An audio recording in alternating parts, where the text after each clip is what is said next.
Have you ever told yourself stories that kept you away from success? Do you have a voice in your head that sometimes is critical, sometimes is judgmental, sometimes tells you stories that can let you go on, keep you in the same place? I know I do. I have a voice in my head, and that voice, I have to transform it to be my best friend or to be my worst enemy. That voice sometimes puts me down, destroy my self-confidence, destroy my self-worth. It creates fears and challenges within myself. But I found a way how to overcome those fears, those challenges, those voices in my head, how to transform them to be my friend. I found that in NLP. NLP is a science that studies the way we think, that stories that we tell ourselves, how that can change our reality. NLP is neuro-linguistic programming. Neuro, it's from the mind, it's what we think and how we think. Linguistic is language and how language affects us. And programming is our behavior and how we can influence our behavior through our words and with our mind. Scientists that studied NLP, they came up with 13 life principles. These life principles are supposed to make your life better. And from these 13, I found that 4 had a huge impact in my life. Those 4 that changed my life are: we react to our own experiences, not to the reality itself. We make the best choice available at any given time. The mind and body form one system. They are different expressions of the same person. We have all the resources that we need within us to succeed. All we need to do is to act upon our fears. The first one, we react to our own experiences, not to the reality itself. What does that mean? That means that we are all different. The differences between us make us unique. We have to accept and respect that somebody else have different opinions about the same thing that we think. We have to accept that and respect that and have to be curious about that. I remember when I was 18, all I wanted to do, it was hang out with my friends and party and go to school to have fun. That's all I wanted to do. That was my reality. That was what I know from my past experiences. But it couldn't happen. I came from a family. I have one younger brother and 2 little sisters. My mother makes clothes for women, but she doesn't have a firm. She operates on the black market. My father is a lawyer, but he's just at the beginning of his road. So we don't make so much money, but we live in a big house in the suburbs. And the bills and the mortgage and everything are so big as the house. We're always on the edge. And this thing is frustrating for me and for my parents. We argued all the time about that. And after I turned 18, I started to argue with my parents about everything in my life, about my freedom, about my responsibilities, about my duties in the house, about my future, about whatever you can argue with your parents.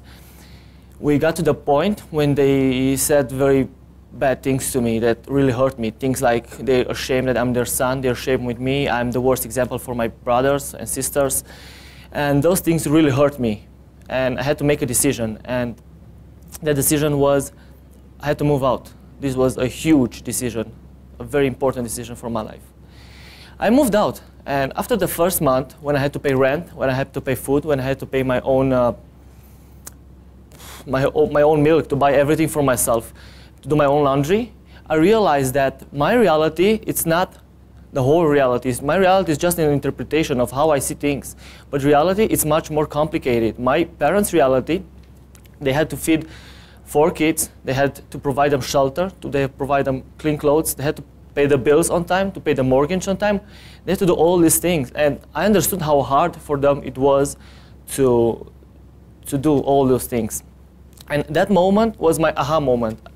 I understood that I reacted only to my own experiences, not to the reality itself. And I started to talk with them again. And our connection is now, it's more genuine. We are much more open to each other.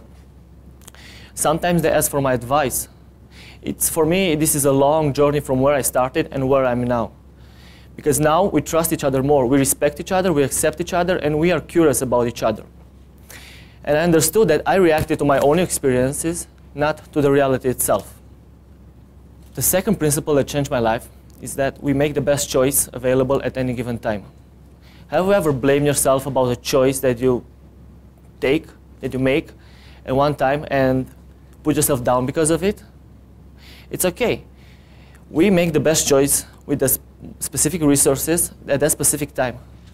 If the decision that we make later on, it proves that it's not the best decision that we could have made, it's okay.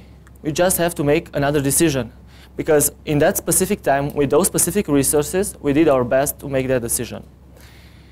I was about to fly to Canada. I was in Budapest in the airport. I was prepared with Canada. I was very dressed up. I had a big sweater on me and a jacket. But in Romania, at the end of the summer, at the end of July, it's really hot in the morning, like 25 degrees. And I decided that I don't need my sweater because it was very hot, and I don't want to carry with me to the airports. And I gave my sweater to my friend. Everything was okay until I got in Canada, in Halifax. I had to fly from Halifax to Calgary, and I don't know what happened. Maybe just crossing the ocean, maybe this side of the world it's much more colder, maybe changing the continents, I don't know.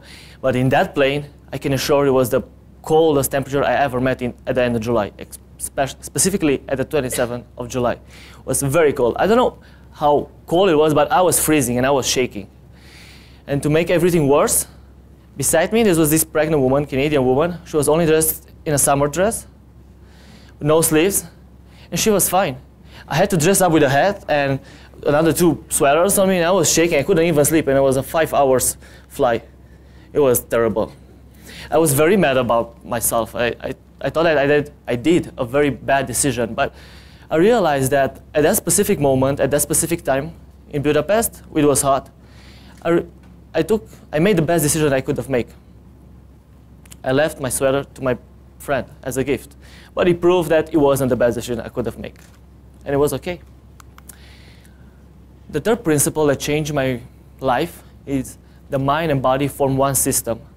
They are different expressions of the same person.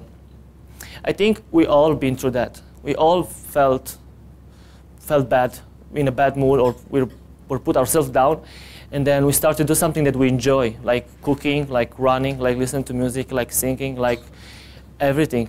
Just something that we enjoy. Basically we change our body position. And realize after the process that we change our mood. And we don't know why. Let me tell you why. Because mind and body are connected. The mind can influence our behavior, can influence our body.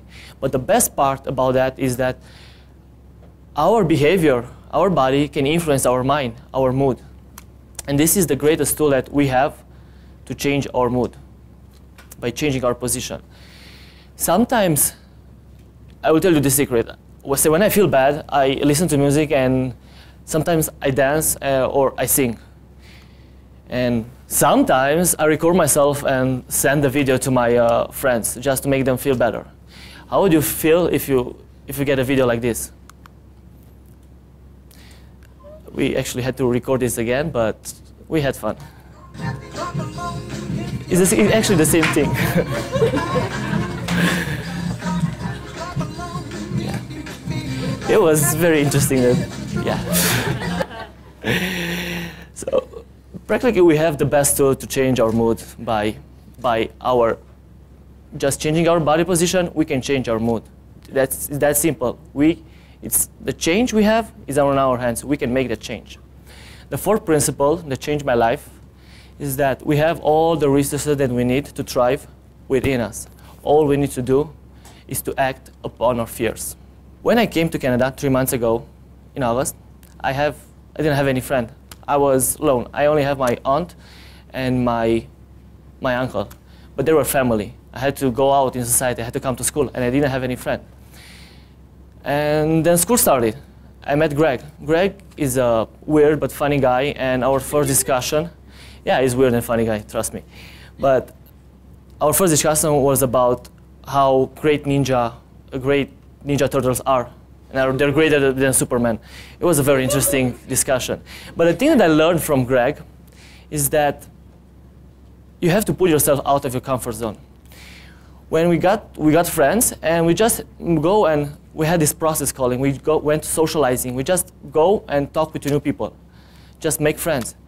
And it's not as easy as it seems.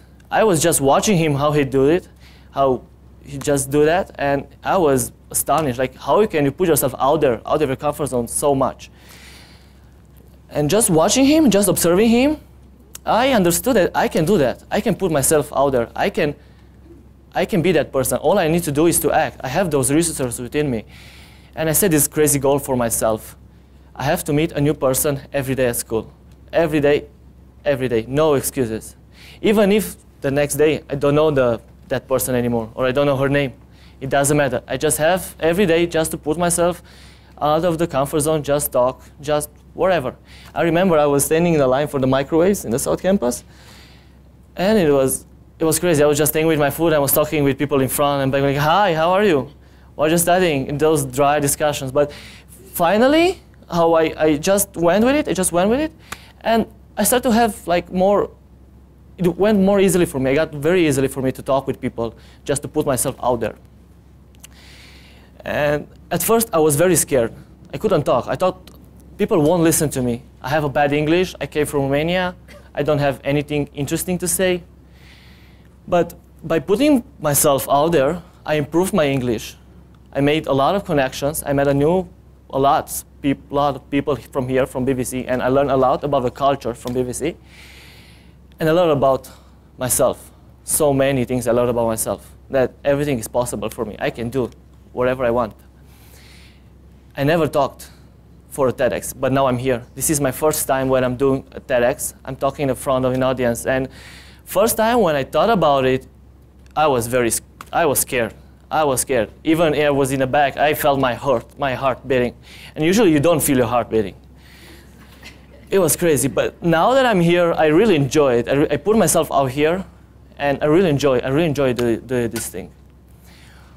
What I'm trying to say is that we all have fears and challenges in our lives. It depends on us, on how we react to those challenges and fear, and how we go upon those. My purpose here today was to share a part of my story and maybe inspire you with some lessons that I learned during my life. I learned the hard way. And maybe you can do it the easy way. Just do it. Don't think about it. I think we have to rethink our thinking. We have to reprogram ourselves to accept and to respect others more, to be curious about how they think, why they do, what drives them to do some things. We have to put ourselves out there, just get out of comfort zone, because it will work. Believe me, it's working. And we have to know that we can change our mood. The change is in our hands. All we need to do is to act upon our fears. I will end with a quote from a Brazilian author, Paulo Coelho. He said something like this. He said, "Life is too beautiful to wake up with fears and regrets. If you get a chance, take it. If that chance will change your life, let it change. Because in the end, everything will worth it." Thank you.